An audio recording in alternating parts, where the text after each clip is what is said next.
Go. A 2017 study performed by the Institute for Women's Policy Research in 2017 showed that on average a woman will make 80 cents for every dollar that a man earns. Everyone in this room either identifies as a female themselves or has an important female in their lives.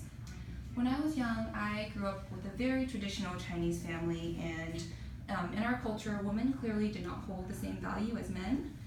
So as a result of this, I experienced gender inequality from a very early age. Today I'm going to talk to you about something that exists in our society today. It is a very subtle form of gender discrimination. Some of you may or may not have heard of it. It's called the pink tax. So we'll talk about what it is, what it affects, and some possible reasons behind it.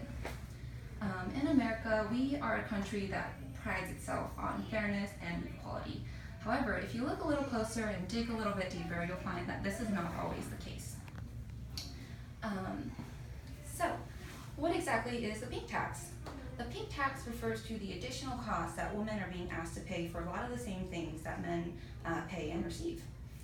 Carolyn Maloney, a U.S. Congresswoman, released a report in 2018, and in this report she explains that not only do women earn less money compared to men, they're also being asked to pay more for the same goods and services. So now that we know this, what exactly does the pink tax affect?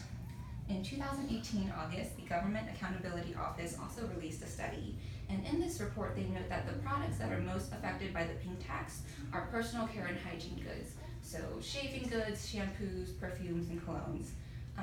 One of the services that men are paying less for compared to women are haircuts. Another one is dry cleaning. So I was doing my groceries at Target over the weekend, and I was in the shaving goods aisle.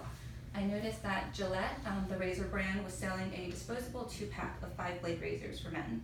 This product was being sold at $5.60.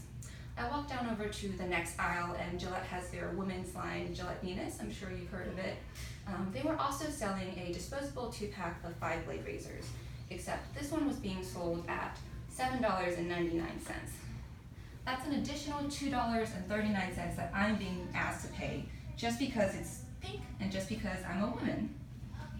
A lot of times the main difference between the products, men versus women, is just color. They still serve the same function and same purpose, hence the name pink tax.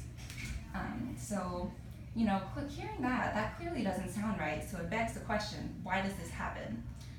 There are 2 possible reasons that I've researched.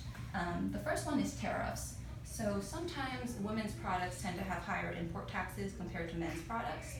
And so a lot of times what companies will do is, instead of paying for that extra tax themselves, they will just pass that on to the consumer. And so we as women, when we go to the store, we're also paying for that tax along with the product itself. Another reason is marketing. So I mentioned that a lot of times women's products are pink, and they're designed as something that's girly. And so what the companies will do is they'll take the men's product and just change the color and change the packaging. Obviously this is not free. So the additional cost they have to pay just to change the way something looks, it builds up. And so what they do to break even is that, again, they will pass that on to us as consumers. So we're also being asked to pay for marketing and advertising fees. Again, doesn't sound quite right. So we know what the pink tax is, what it affects, and some possible reasons. And in America, the America and freedom and the pink tax, it doesn't quite line up. And so even though this is a large-scale issue, it's not hopeless. There are some measures that are in effect that we can use to combat this. There is a Pink Tax Repeal Act that is being in the works with legislation, and even California has passed a law where in that state companies cannot overcharge a woman's product just on the sole, gender difference. And so, the pink tax doesn't affect every aspect of our lives or every single product on the market, but it's important to be aware and have measures in place to prevent this, because this will secure the promise for equality. Again, America's pride. Thank you.